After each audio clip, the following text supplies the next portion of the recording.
Exactamente. Bueno, mi plan es el siguiente.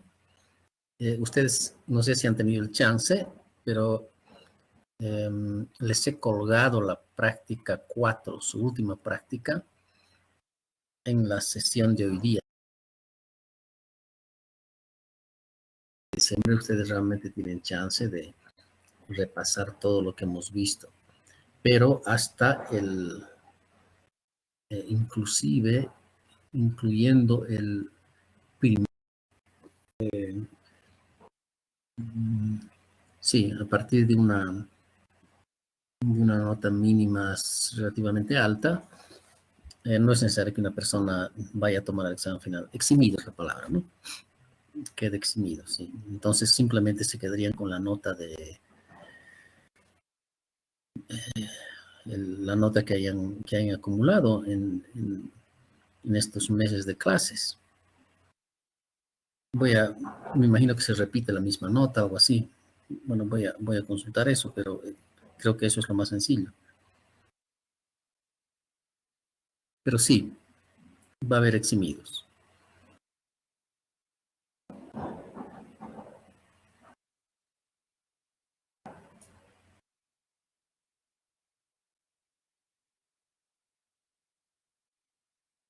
Ahí está el plan. Creo que yo mismo lo voy a copiar en algún archivo Word para tenerlo.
¿No es cierto? Banca hipotecaria. Todas las próximas sesiones las voy a dedicar a partir de este miércoles, por lo tanto, a partir de este miércoles, todas las sesiones las voy a dedicar a repasar en preparación para su segundo examen.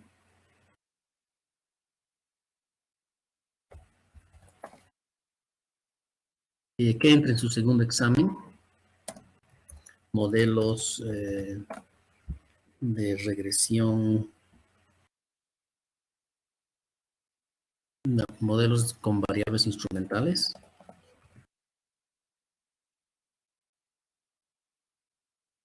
y modelos Logit. Nada más. Solo esos dos temas entran a su segundo examen parcial. Modelos con variables instrumentales y modelos Logit. Nada más. Entonces, vamos a tener un día más de clases, que es el miércoles 1 de diciembre. Ese es nuestro último día de clases. Hasta ese día, sí vamos a seguir repasando en preparación ya de su examen final, que va a ser el lunes 13 de diciembre. El lunes 13 de diciembre es su examen final. Van a haber personas eximidas, eso sí es posible, pero los demás tienen que dar su examen, ¿no? Nosotros seguiremos repasando hasta el 1 de diciembre en preparación de su examen final. Aún así van a tener prácticamente unos 10 días más o 13 días más, de hecho 13 días más, 12 días más antes de su examen final.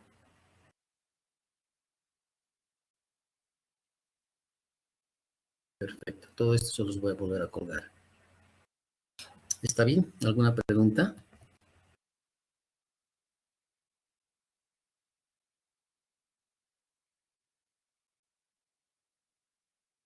Si alguien quiere hacer alguna pregunta, pero se termina la materia. Estamos ya a 15 de noviembre, o sea que realmente estamos en las últimas 2 semanas, efectivamente, como alguno de ustedes ya dijo.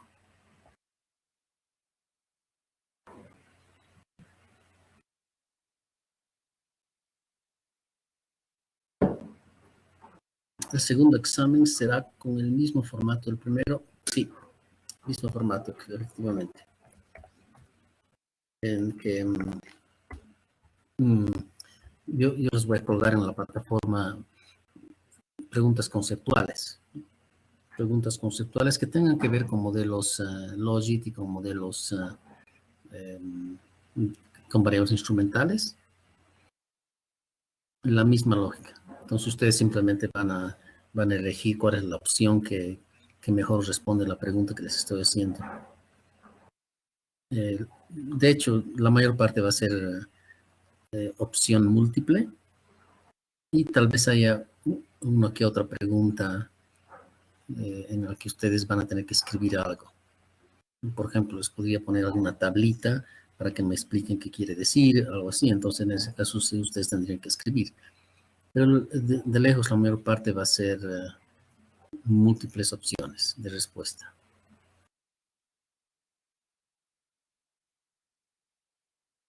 Eso es lo que se puede hacer.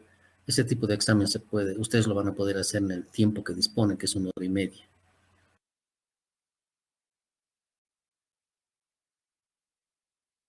¿Está bien?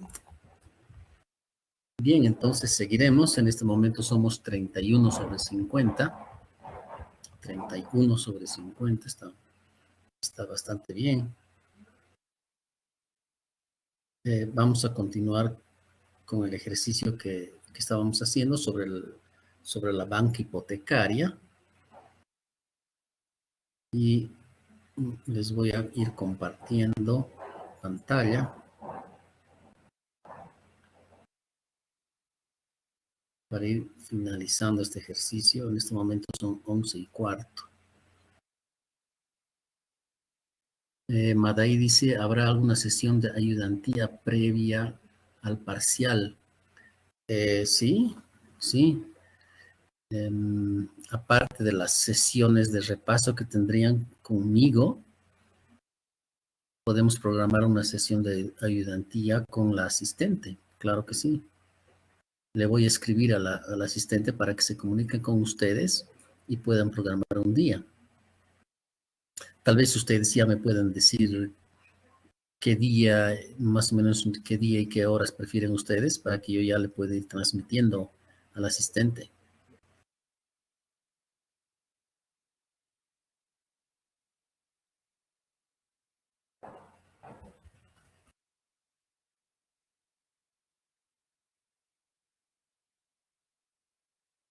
Pero sí, es algo que ustedes más bien deberían aprovechar porque tienen al asistente y estoy seguro que ella le va a encantar reunirse con ustedes para aclararles dudas. Exactamente.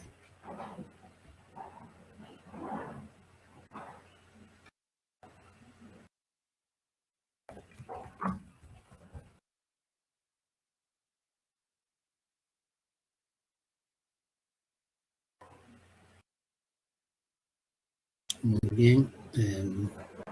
Viernes tal vez, ya. Le voy a decir ayudantía un viernes.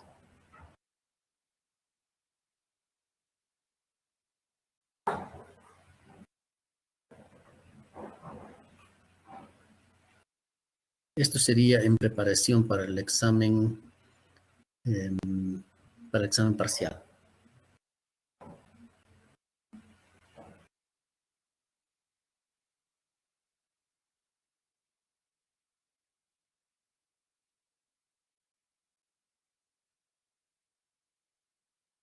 Viernes por la mañana.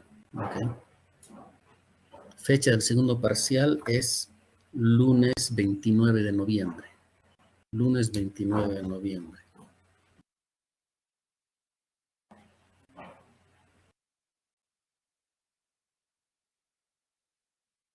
Ya. Le voy a indicar al asistente que se comunique con ustedes para reunirse un viernes por la mañana antes de su examen parcial. Y la fecha del segundo parcial es lunes 29 de noviembre. A la hora de siempre, ¿no? Que es de este lunes que viene al próximo. O sea, 2 semanas básicamente, ¿no?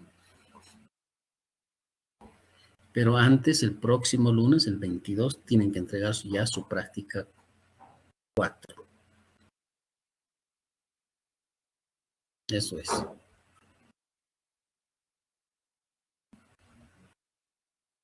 Bien, les mostraré en pantalla lo que también les he colgado en la plataforma sobre el caso Las Vegas. Si ustedes van hacia el final del caso Las Vegas, nos falta el último inciso de ese caso, el inciso D. El inciso A trató sobre un análisis exploratorio de los datos, le dedicamos bastante tiempo a eso. El inciso B estima un modelo de regresión lineal, también hicimos ese ejercicio y pudimos hacer los diagnósticos en base al modelo de regresión lineal. Inciso C, hemos estimado el modelo Logit, también hemos realizado los diagnósticos.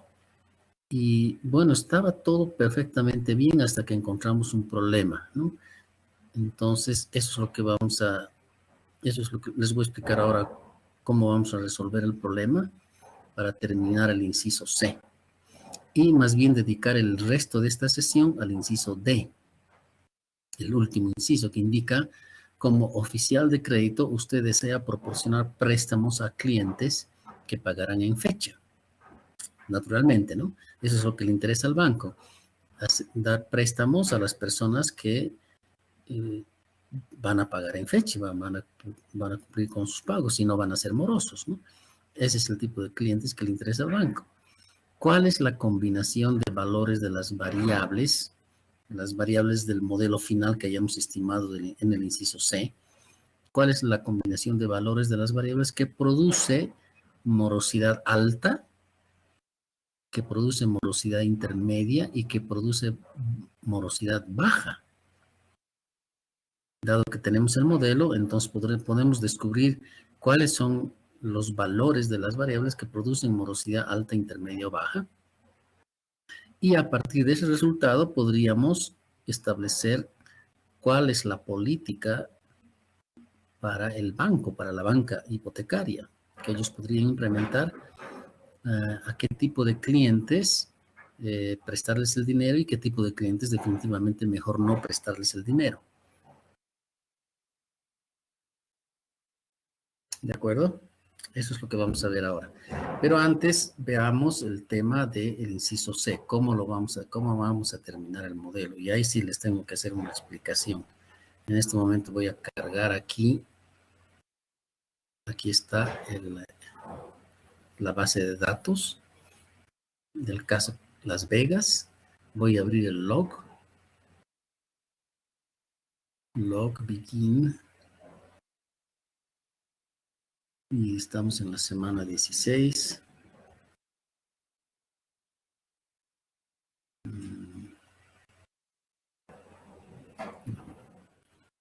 Semana 16. Valoridad 16.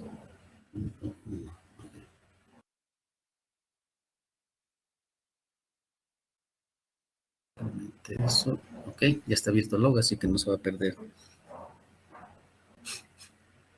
Muy bien. Bueno, lo que encontré fue lo siguiente, porque la verdad es que estuve analizando este tema durante todo el fin de semana. Estuve realmente analizando los datos porque surgió una complicación bastante ilógica con esta base de datos. Entonces voy a escribir eso en el texto. La anterior clase surgió un serio problema de kurtosis, en realidad de sesgo y kurtosis. Sesgo y kurtosis. No nos permitió finalizar, ¿no? Ok. En este momento voy a mostrar cuál era ese problema. Básicamente hay que estimar un modelo loaded de la variable defaulter contra las demás variables amount, arm, credit, insure, LBR, rate y ref and term. Son 1, 2, 3, 4, 5, 6, 7, 8, 9 variables. Y además, coma, BCE robust. ¿Sí? Ese era básicamente el modelo que debíamos estimar porque no hay problema de BIF y el problema de heteroscedasticidad se corregía con BCE robust, que acabo de incluirlo, y este tendría que haber sido el modelo final. Pero cuando fuimos a ver sus residuos, voy a escribir aquí predict la variable res, resid. Cuando fuimos a crear los residuos y hago el sum de la variable res para ver sus detalles, para ver el sesgo y la kurtosis, ahí teníamos este problema. Lo que les comentaba hace un momento, un sesgo muy alto de 2.74, que es mayor al mínimo que esperamos, que es de 0.5, ¿se acuerdan? Y una kurtosis muy alta de 15.9, imagínense, tan alto, que es mayor a 4, que también es lo mínimo que esperamos, porque en realidad la kurtosis perfecta es 3, pero 4 es lo mínimo que podríamos aceptar. Este era el problema. Quisimos arreglar el problema eliminando observaciones extremas, naturalmente.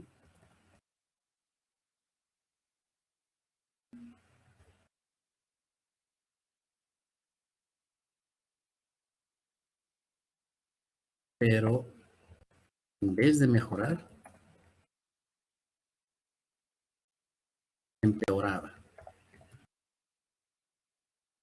Empeoraba, pero dramáticamente, ¿no? Porque teníamos kurtosis de 60 o de 80, unas cosas, una locura simplemente. En vez de mejorar, empeoraba muchísimo. Y este fue el problema que surgió. Bueno, yo estuve analizando este tema el fin de semana y lo que encontré es que definitivamente no se puede arreglar este problema del sesgo alto y la kurtosis alta eliminando observaciones extremas. Se mantiene el problema de que en vez de mejorar, empeora.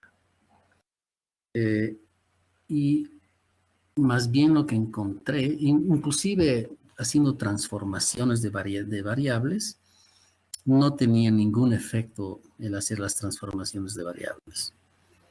Así que no ayudó tampoco eso. Lo único que encontré que ayudó a bajar el sesgo y la kurtosis fue buscar qué variable está inflando el sesgo y la kurtosis en el modelo. ¿Cuál es la variable que está inflando?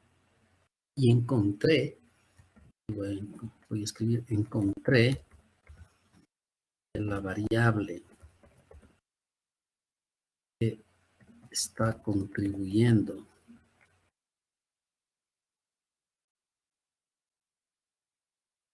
al sesgo, kurtosis,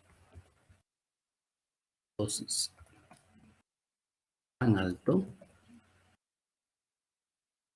es la variable insure. Es decir, si el cliente tiene seguro hipotecario o no tiene seguro hipotecario, es esa variable la que genera el problema. Y bueno, lastimosamente, siendo la variable que genera el problema, tenemos que retirarla del modelo, porque no podemos trabajar con un sesgo y una kurtosis tan alta. Así que eso es lo que voy a hacer a continuación. Voy a volver a reestimar el modelo, pero voy a retirar la variable INSUR. Porque hay algún problema con los datos que están contenidos en esa variable, que genera mucha distorsión en todo el modelo. Eso tal vez debería escribir antes de estimar el modelo. Entonces la variable INSUR genera un modelo, no permite estimar un modelo directamente, no permite estimar un modelo.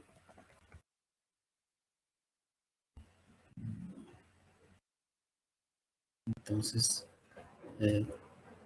hay algo que está mal en la recolección de datos, la recolección y procesamiento de datos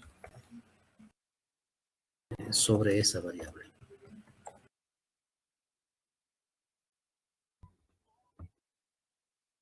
Y en el texto, me acuerdo que les había puesto una referencia. Si ustedes ven el texto, ven aquí hay una tabla en el caso mismo, del caso Las Vegas, y abajo indica la fuente de los datos. La fuente de los datos es el doctor Pace, el profesor Pace de la Universidad de Louisiana, el Departamento de Finanzas de la Universidad de Louisiana. O sea que en realidad es el doctor Pace de esta universidad que tiene que explicar por qué la variable INSUR se está comportando de la manera que está comportando. Es un problema de datos, algún problema en el procesamiento de los datos. Está generando mucha distorsión en los modelos que se pueden estimar. Eso es lo que encontré. ¿De acuerdo? No sé si alguien quisiera hacerme alguna pregunta hasta ahí. Y me dio mucha pena porque la variable sobre si la persona tiene seguro hipotecario o no tiene seguro hipotecario, me parecía que era una variable muy importante. Pero lastimosamente es la variable que generaba, que distorsionaba todo el modelo. Entonces no nos queda otra que no incluirlo en el modelo. Perfecto. Ahora les voy a mostrar cómo se ve el nuevo modelo sin la variable INSUR, que es la única forma de corregir este problema. Entonces retiro la variable INSUR. Ese sería el nuevo modelo sin esa variable. Y noten ustedes lo siguiente. Voy a obtener los residuos de esta variable. Le voy a llamar res1. Y veamos su sesgo y kurtosis.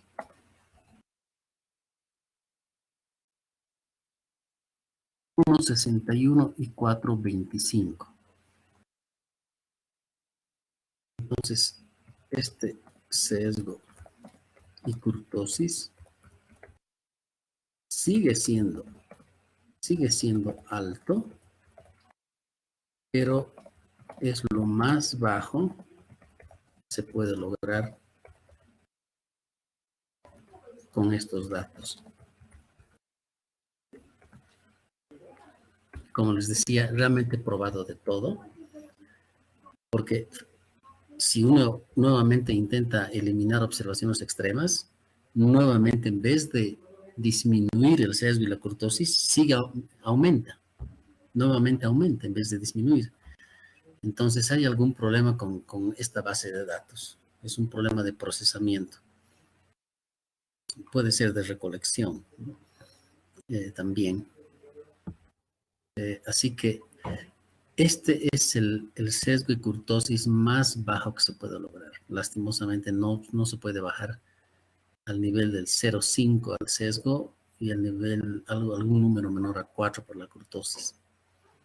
Cualquier otra cosa eliminar otra variable, eliminar observaciones, más bien eleva este en vez de disminuirlo. Así que para terminar este ejercicio no nos va a quedar otra que aceptar estos residuos de esta manera y simplemente continuar y terminar. Veamos el histograma. El histograma de la variable res1, que son los residuos de la última regresión. ¿Cómo se ven?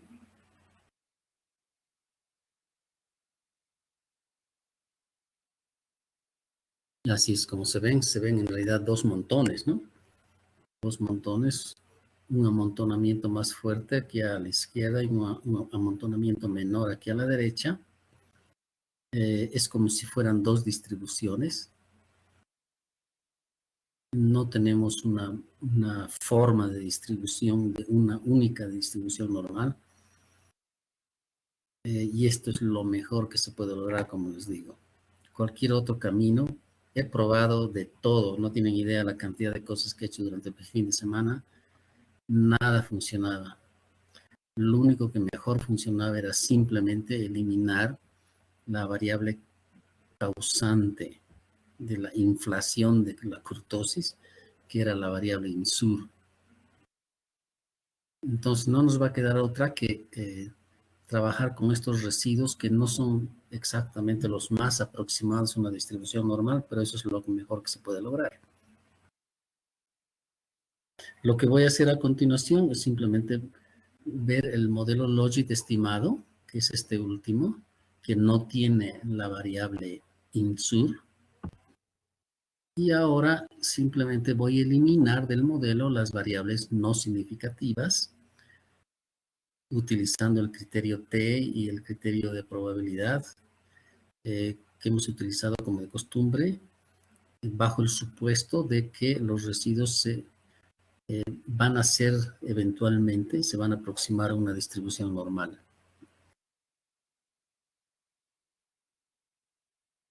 Es lo que se llama normalidad asintótica. Entonces, aquí voy a escribir, vamos a suponer que tendremos normalidad asintótica. Es decir, que los residuos tendrán a una distribución normal.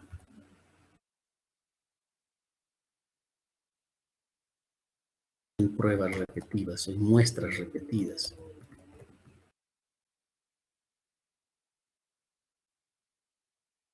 Y mejorando la calidad de la recolección y procesamiento de los datos, que a mí me parece que ahí está la fuente del problema.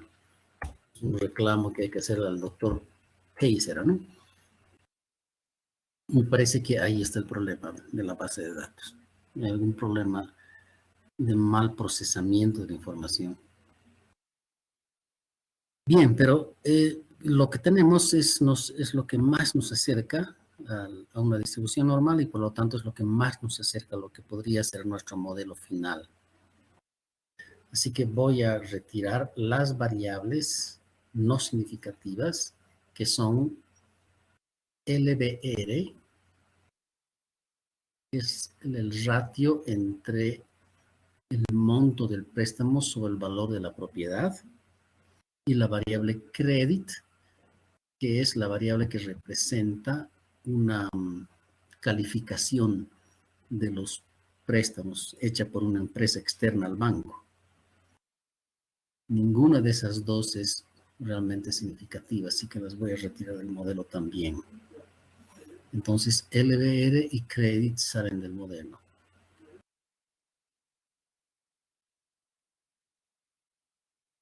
Los retiro del modelo y aquí está. Entonces, se retiraron las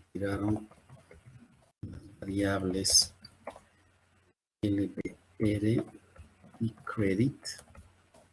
del modelo por ser no significativas, ¿no? Y este que está acá, ese es el modelo final. Este es el modelo final.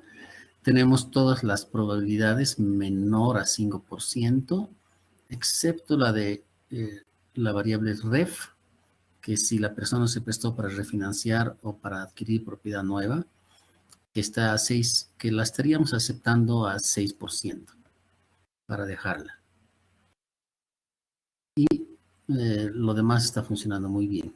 Entonces, este sería el modelo final. Y le puse PCI Robust, no me acuerdo. Así está. Hola. Sí, adelante. Este sería el modelo final. ¿Alguien quería preguntar algo? Adelante. Preguntas, por favor. Preguntas, por favor.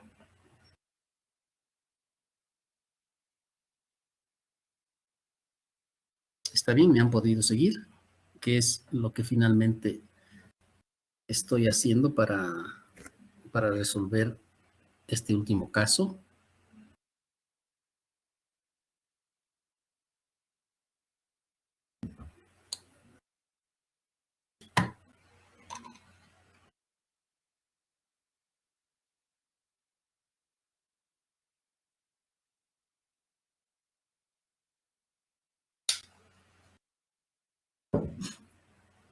¿Por qué mantenemos ref en el modelo? Ya. Podríamos retirarlos. Sí, podríamos retirarlo porque es mayor a 5%, pero es apenas 6%. No es que su probabilidad es un monto mucho mayor como era nosotros. Por ejemplo, uno era 50% de probabilidad, ¿no? Y el otro era como 22% de probabilidad. Eso sí, ¿no? Nos retiramos el modelo, pero como 6% es tan próximo a 5%, es que decidí dejarlo. Y solo por ese motivo. Podríamos retirarlo si somos muy, muy estrictos con la regla. Podríamos retirar la variable ref también. Solo lo dejé porque está muy próximo al 5%. Entonces eso voy a escribir aquí. Solo la dejé de estar muy próxima. 5%.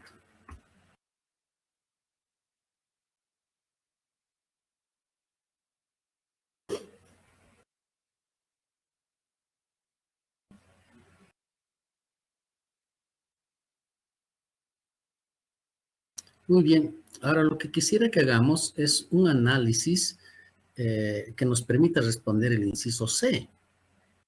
Nos vamos nuevamente aquí al inciso C. Perdón, el inciso D. El inciso D. Como oficial de crédito, es decir, los oficiales de crédito de un banco son las personas que deciden si se le otorga o no se le otorga el préstamo al cliente que lo ha solicitado. Y supongan ustedes que ese oficial de crédito dispone de este modelo. Entonces voy a escribir aquí para responder el inciso D. Supongan que el oficial de crédito dispone de este modelo para decidir si le otorga o no el préstamo a una persona o cliente que lo solicite. Entonces, ¿qué va a hacer el oficial de crédito? Le va a preguntar 5 preguntas posibles. ¿Cuál es el monto? ¿Quiere tasa flexible o quiere tasa fija? ¿Cuál es la tasa de interés? ¿Va a utilizar este crédito para refinanciar sus deudas o para comprar vivienda nueva? ¿Y cuál es el término? ¿Cuál es el plazo del crédito? Esas son las variables. Pero, ¿cuál es la combinación de valores que deben tener estas variables, tal que producen una baja probabilidad, que generan baja probabilidad de morosidad o que generan alta probabilidad de morosidad o que generan probabilidad intermedia de morosidad? ¿Cuál es la combinación de monto, es decir, el valor de las variables amount, ARM, rate, ref y term? ¿Cuáles son los valores de la combinación de valores de esas variables que producen baja probabilidad, probabilidad media y probabilidad alta de caer en mora? Entonces, lo que hace el oficial de crédito es preguntarle o negociar con el potencial prestatario para que definan lo que el prestatario o lo que el cliente estaría dispuesto o lo que el cliente quiere. Entonces, lo que hace el oficial de crédito es esa información, la información que le da el cliente sobre estas variables, las vacía a este modelo y el modelo automáticamente le da la probabilidad de que va a caer en mora o no. ¿Cuál es la probabilidad de que va a caer en mora? Entonces, si esa probabilidad es muy alta, el oficial de crédito le va a decir, no, a usted no le podemos prestar. Si la probabilidad es intermedia, ese es un problema porque habría que decidir si le da o no le da. Pero es intermedia, tal vez inclusive a personas que tienen probabilidad intermedia no se les da el crédito. Y solo se les da el crédito a los que tienen baja probabilidad de caer en mora. Entonces, si se vacía esta información para el cliente, si sale baja probabilidad de caer en mora, entonces sí se le da el crédito.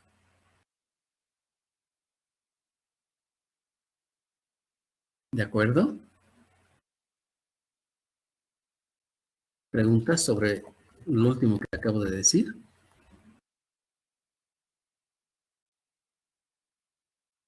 Pero ¿cómo sabemos cuál es la combinación que genera baja probabilidad o alta probabilidad?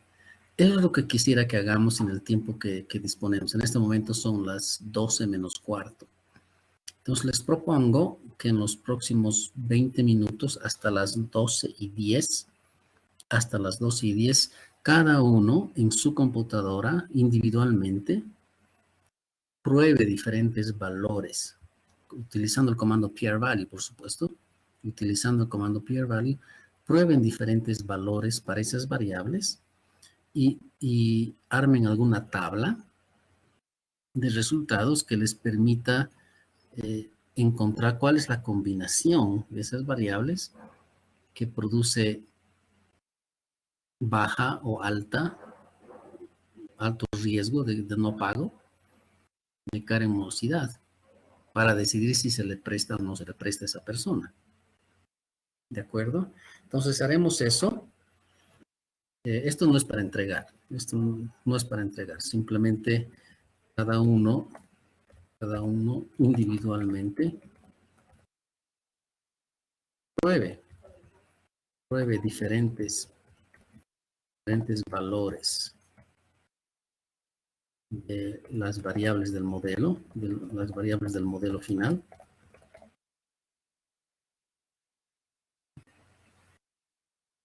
usando PRValue.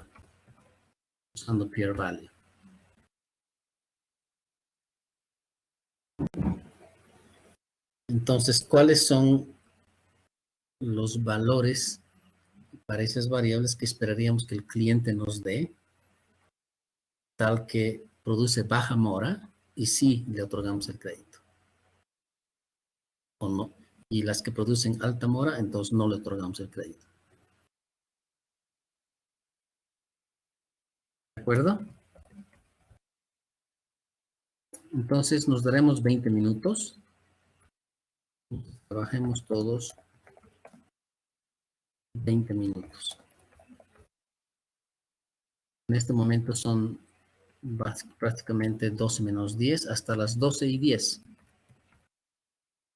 A las 12:10. Si tenemos un poquito de tiempo para ir comparando resultados que hayan obtenido ustedes con los que yo voy a obtener, porque yo también voy a hacer el mismo ejercicio. Mientras ustedes hacen, yo voy a hacer lo mismo aquí en mi computadora. ¿De acuerdo? Adelante, por favor. Adelante, por favor. Empiecen.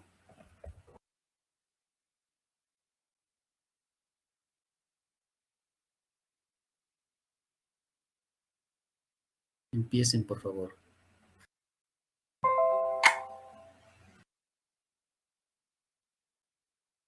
Yo me voy a poner a trabajar también aquí en mi pantalla. Somos 30/50.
Claro que lo estamos en este momento.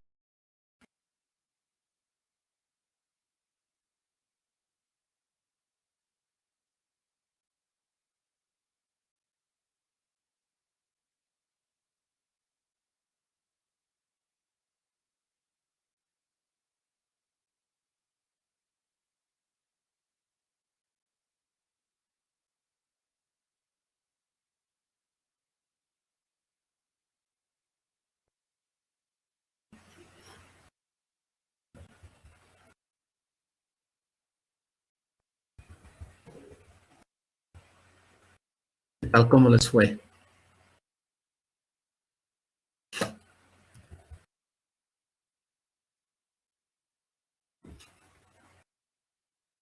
Somos 28 de 50 ahora. ¿Cómo les fue a ustedes?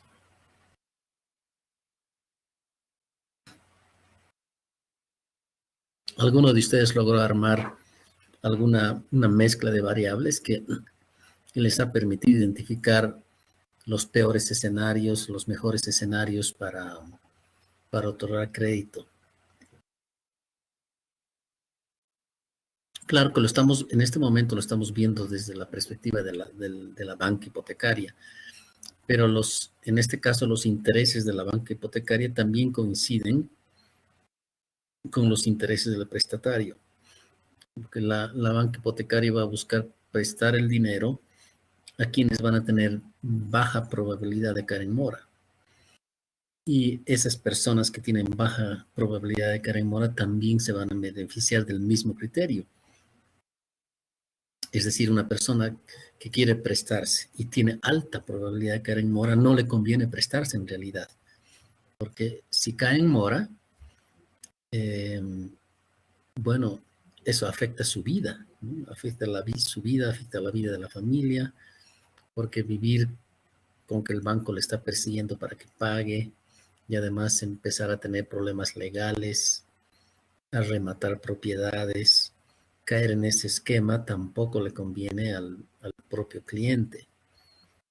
Así que el banco, al buscar prestar el dinero únicamente a aquellos que tienen muy baja probabilidad de caer en mora, al mismo tiempo está protegiendo a los mismos clientes. Mejor no prestarle a una persona que va a tener una experiencia horrible con el banco porque tiene alta probabilidad de caer en mora.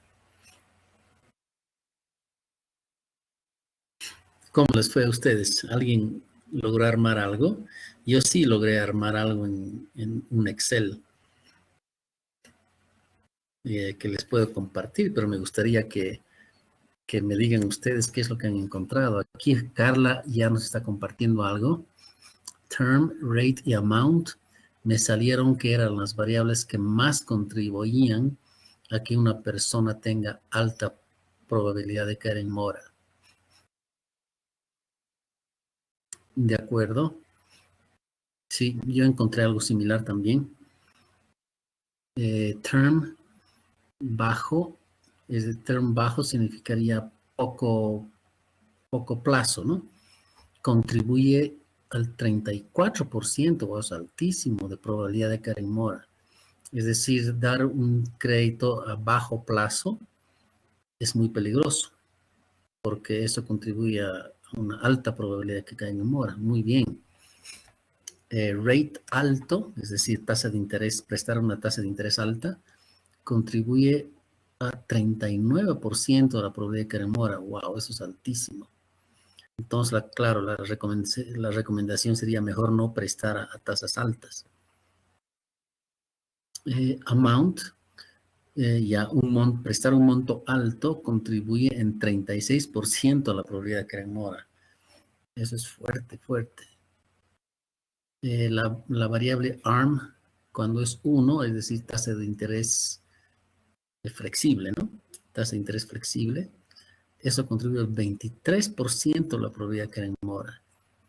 Y un REF de 0, que no es para refinanciar, sino es para comprar una propiedad nueva, contribuye a 21% de la probabilidad de caer en mora. Perfecto. Muy bien, Carla. Muy bien, Carla. Fabiana.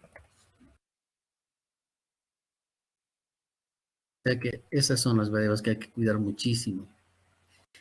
Aquí es básicamente lo mismo que ha encontrado Carles, lo mismo que yo he encontrado, solo que lo he puesto en una tabla. Seguramente Carla también ha hecho algo similar, pero les compartiré la tabla que muy rapidito he armado mientras ustedes trabajaban y yo también estuve trabajando en lo mismo.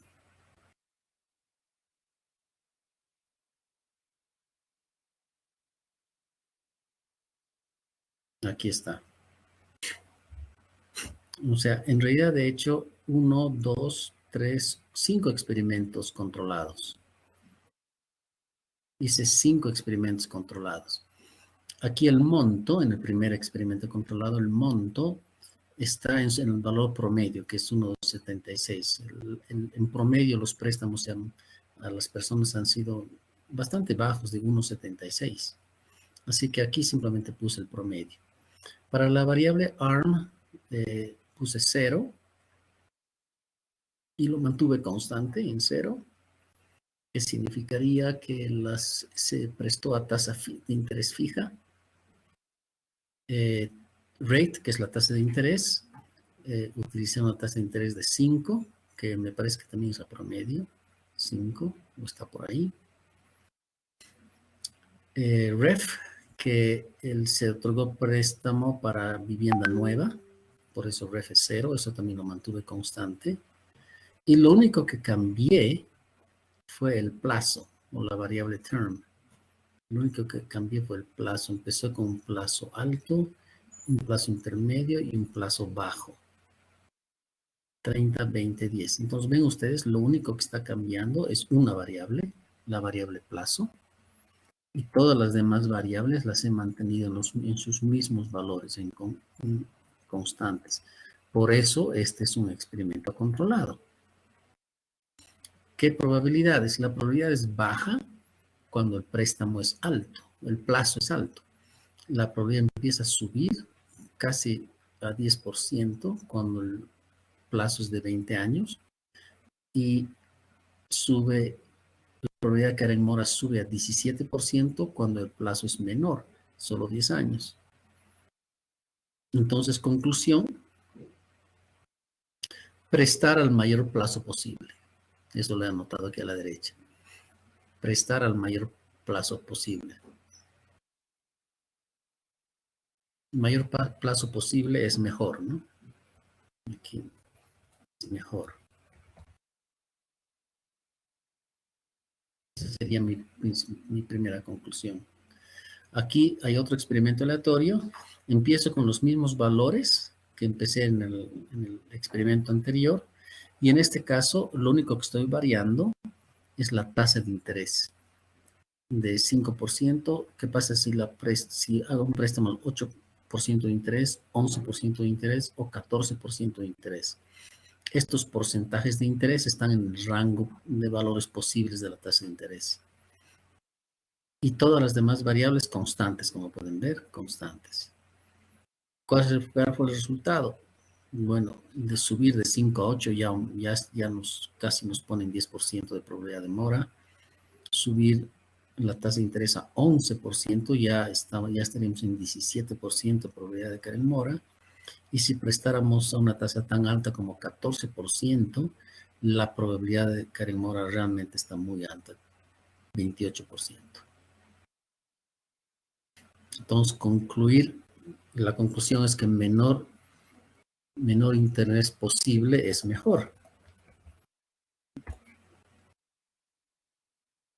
Tengo un tercer experimento controlado, donde lo único que cambia es el monto, que es la primera columna. La primera columna es el monto. Estoy partiendo del valor promedio, que había sido el más bajo, de 1,76. Subo a 3, a 5 y a 8. Como esto está en 100,000, entonces el 3 significaría un préstamo de 300,000, el 5 sería 500,000 y el 8 sería 800,000. En cambio, el 1,76 sería un préstamo de, 176,000. Entonces, la probabilidad, el base es la probabilidad de 5,36%. Pero si empiezo a prestar montos mayores, inmediatamente empieza a subir, como pueden ver, la probabilidad de caer en mora. En el caso de que preste a alguien $800,000, la probabilidad de caer en mora sube tan alto como 44.7%. Entonces, la conclusión sería mejor no prestar montos altos. Menor monto posible es mejor. Y aquí hay dos experimentos controlados adicionales donde la única variable que estoy cambiando es la variable ARM sobre prestar a tasa de interés fija versus tasa de interés flexible. El 1, esta variación de 0 a 1, el 1 significa préstamo con tasa de interés flexible. Basta con que se haga ese cambio para que la probabilidad de caer en mora aumente a 14%. O sea que prestar a tasa fija es mejor. Definitivamente es mejor prestar a tasa fija. Y acá, en este último experimento aleatorio, controlado, la única variable que está cambiando es REF, que es si el préstamo es para refinanciar o para adquirir propiedad nueva. El 0 es para propiedad nueva y el 1 es para refinanciar. Y es interesante que esa fue la única variable que hizo bajar la probabilidad de caer en mora. Si es un préstamo para refinanciar, eso baja la probabilidad de caer en mora a 3.94. O sea que si es para refinanciar, sí. En ese caso, sí es la mejor opción.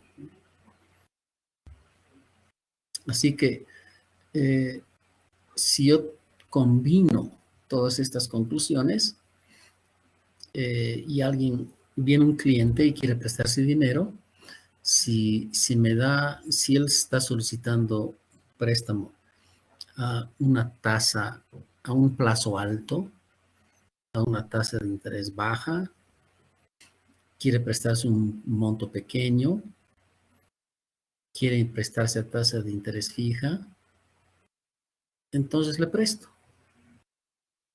Pero si es alguien que quiere prestarse a un plazo muy bajo, si está dispuesto a aceptar tasas de interés muy altas, si el monto que quiere prestar es muy alto, si la tasa es flexible, está dispuesto a aceptar una tasa flexible y además no es para refinanciar, entonces eso sería una persona muy arriesgada.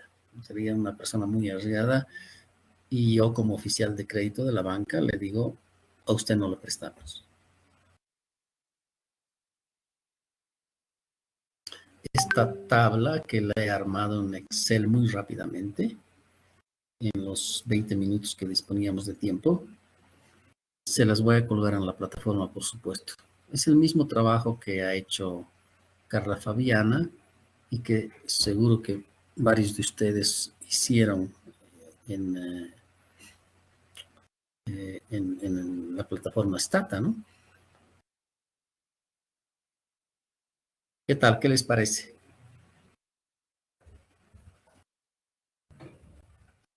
¿Qué les parece? Me gustaría escuchar su opinión. ¿Qué les parece esos resultados? ¿Saben ustedes qué puedo hacer? Puedo agarrar esa tabla que les he mostrado en Excel, la puedo imprimir y la puedo colgar en mi pared. La puedo colgar en mi pared o tenerla en mi escritorio. Entonces viene el cliente y yo simplemente veo la tabla, dónde cae el cliente, y en base a esa tabla le respondo inmediatamente al cliente, a usted no le podemos prestar o a usted sí le podemos prestar.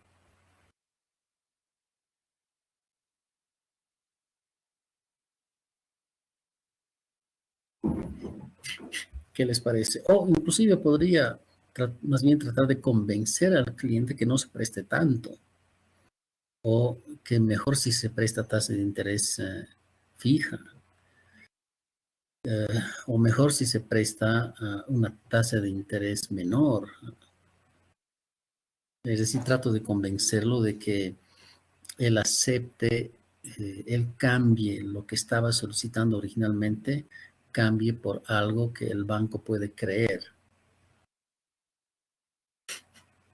A ver, Madaí dice, es de muy buena referencia para tomar en cuenta y no correr mucho riesgo teniendo los parámetros marcados. Exactamente. Ya estarían los parámetros marcados.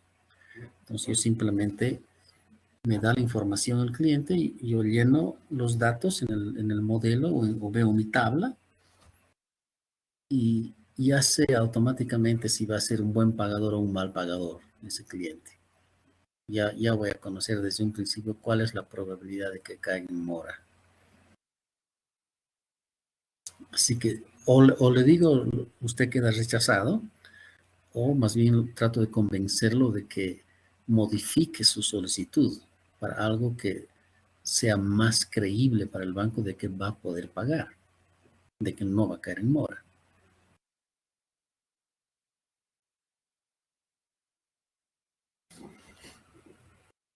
Muy interesante, ¿no?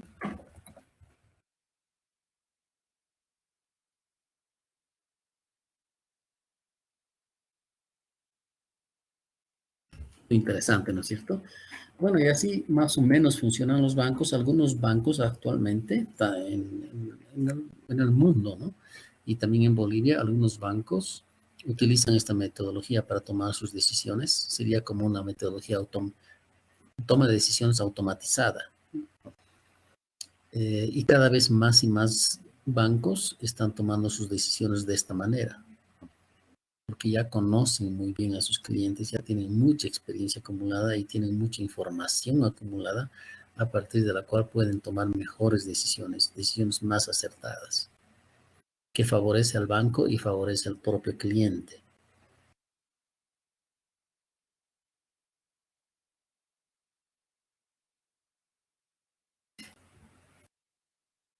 ¿Alguna pregunta final antes de despedirnos? ¿Alguna pregunta final antes de despedirnos sobre el caso mismo o sobre algún otro tema de la materia que quieran preguntar antes de despedirnos?